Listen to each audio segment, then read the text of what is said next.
Our purpose is to build a holistic voice that creates a community of like-minded, healthy people for a healthier planet.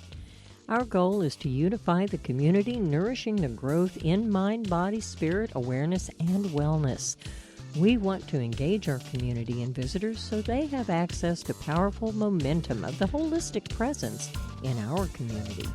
We do this by creating awareness through interviews, providing education and awareness of cutting-edge modalities. We also provide access for consumers to quality natural health and wellness professional and practitioners and like-minded business that support this community. Thank you for listening with us on Healthy Planet One. Stay with us for the next interview with our next holistic guest.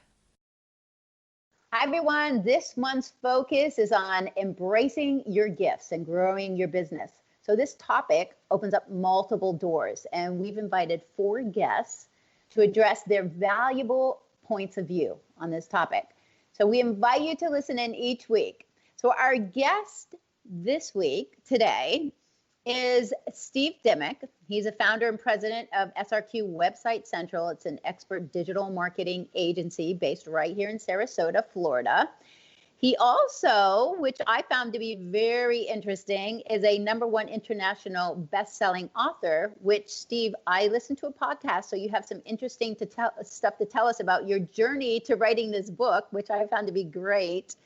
So he's helped businesses of all sizes, including a former winner of the NBC's Biggest Loser, New York Times bestselling authors. So terrific, Steve. We're so excited to have you today. Thanks for joining us. Well, thank you. It's great to be here. Yeah. So tell us, so what is holistic? What's the holistic part of digital marketing, and explaining all of that to us? That basically means like you would think of in a like a health perspective. Okay. You're looking at the whole body. So with digital marketing, it's holistic because what we do is I go into a business and I look at the entire business, no matter what they may have asked me. Like if someone asked me to help them with, I need more traffic coming to my website. Okay. Well, I can do that, but if your website is not in a good state, then you could be spending money driving traffic to a website that really isn't going to help you. It's going to help you waste your money. Right. So yeah, we look at the entire picture before we recommend a solution. And before we start doing one thing, we make sure that all the things that are dependent upon that for it to be successful are actually there and working. I love that, because in the holistic world here, we deal with a lot of integrative and functional doctors. I work with them. And one of the genius points that they have is getting to the root cause of our dis-ease in the body and our symptoms, right? And the root cause. So that sounds a lot about what you're addressing. Exactly. So can you give us an example of maybe a client that you kind of help tweak some stuff? Oh, absolutely. There's some pretty horrible examples, but well, we love stories, so everyone loves stories, even horror stories. One of my clients came to me, and when they came to me, they were spending $2,000 a month with another provider who was charging them for what's called SEO, which is search engine optimization. And that, if you don't know what that means, that's all about when you do a search in Google or Yahoo or wherever. On page 1, you have the first 10 what are called natural or organic results that appear. Right. And if you can get one of your pages from your website to be in one of those positions, like #1 would be ideal, then that's going to give you a lot more traffic, gives you an advantage. In other words, people can find you, right? Right. Yeah. So people, when they search for, whatever it is, like acupuncturist in Sarasota, they'll see you first. So the chances are they're going to contact you first. So that's what search engine optimization is all about, making subtle changes to your website so that you appear there. Well, we had someone come to us, like I said, they were spending $2,000 a month with somebody else doing this.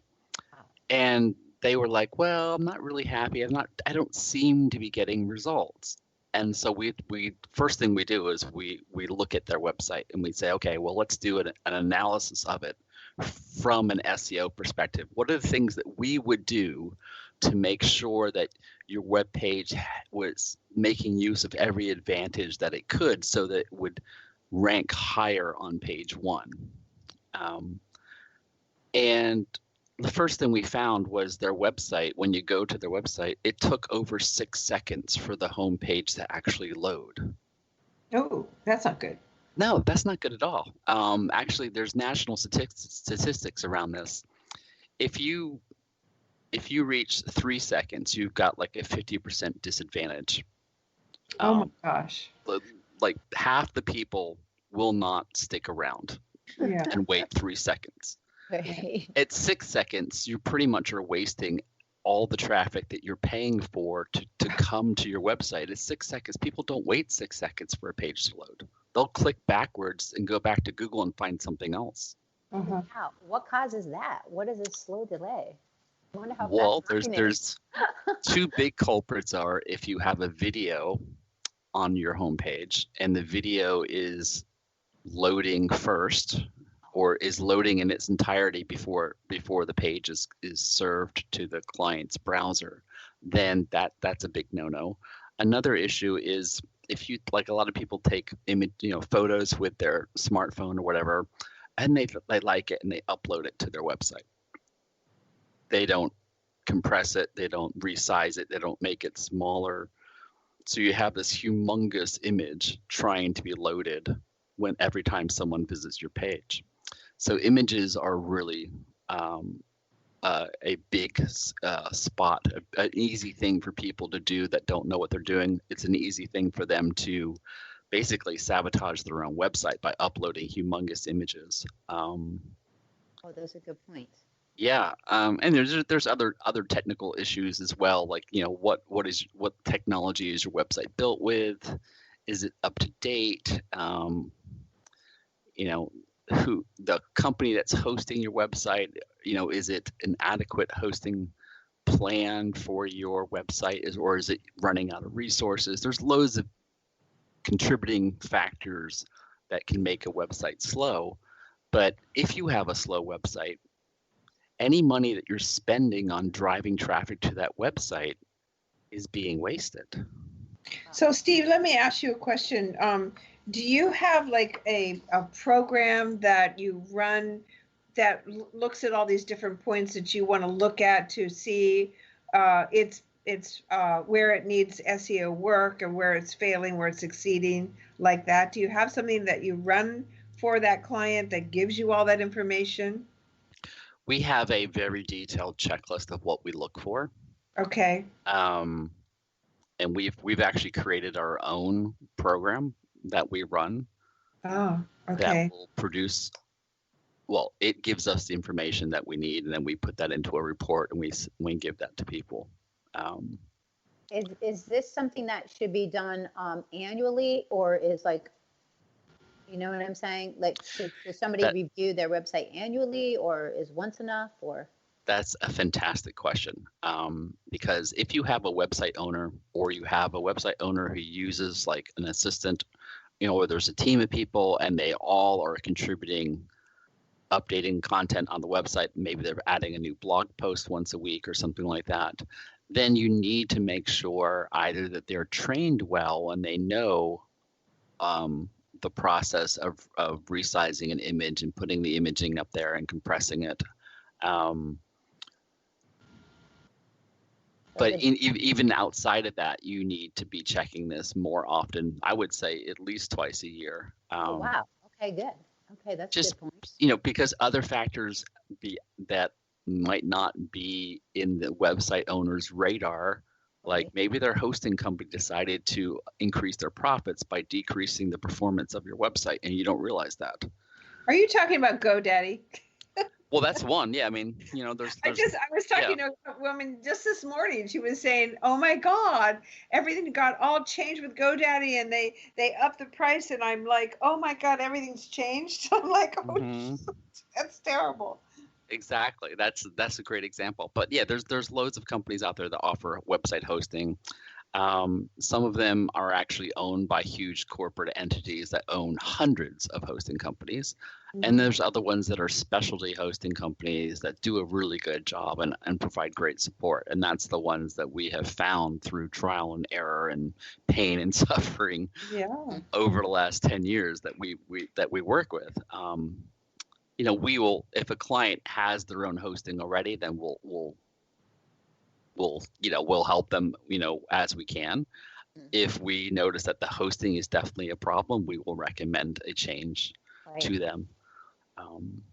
But yeah, so I think you get an understanding of what I mean by holistic, because people are like, you're getting to the root cause. Yeah, you're like, well, I can take your money and I can do the SEO magic that we do, but if your website is already running slow, or other reasons, like maybe your website doesn't display well on a mobile phone. Right. What sort of magic do you do, Steve? Oh, we do lots of magic. We're big into magic. I want to hear it.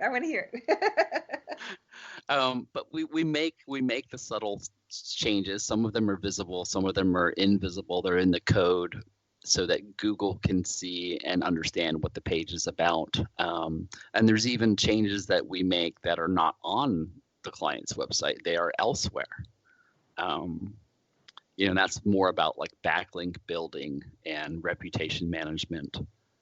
This is great. This is stuff I can't put in my brain. My brain has enough to do. Like, business owners have enough to do, whatever their talents are, right? Their genius zone. They got to leave this to genius zone. But a lot of people don't really know. They think it's one and done, just add a few things and the website's there. And you hit on some great points. So what are the top 5 business mistakes that owners make when trying to grow their business online? Ooh, that's a great question. Well, I guess I'd say the first one is really not having a complete enough understanding of who their ideal client actually is. Ooh, good one. So that's just so critical, because everything about the success of the business is based off of that one point. Who is their ideal client? Who is their avatar of, someone that's going to get great benefit from whatever their products or services they have to offer are? Who's going to be the one that's telling their friends, oh, you should go to Susie's because it was fantastic, whatever Susie does. Whatever it is, you need to understand who they are. You need to get, what we encourage our clients to do is actually name a fictional client. Right. Fictional client of, well, who are they? How many kids do they have? What are their habits? What are their hobbies? Right. What do they do on a daily basis? Let's say you're a chiropractor. Who is the ideal chiropractor's client? Is it someone who's doing sports, who's who is motivated to come back on a regular basis because they want to be in top performance that's condition. An important point. Yeah, exactly. But other chiropractors might be more focused on like an older age population for Florida, for example. So they might have a different ideal client. Someone who's retired, someone who is still active, but I don't know, maybe he's recovering from surgery or something like that. So the same type of business, you could have 5 of them in a row and every one of them could have a different ideal client. Sure. That's such a great point, because niche, like looking at your niche, they do studies and say when you've actually selected your niche and you do your avatar stuff that you're talking about, you can actually grow your business. I'm sure there's a percentage, but it really does help the growth immensely. What are some of the other mistakes, Stephen? Some of the other mistakes are, well, when you have a website, for example, someone comes to your website, do they know what you do by going to your website? And you'd be surprised. One of the things that we offer, we just did one of these this morning as an example. We call it a first impression review. And what that is I get one of my team members, not me, one of my team members, and I give them, here's the domain name of the website, and here's the context that we're sending you to this website for.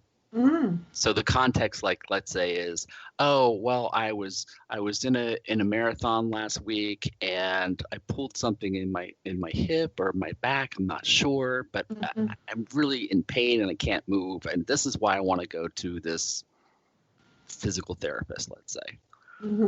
So we give them that context, and then we say, okay,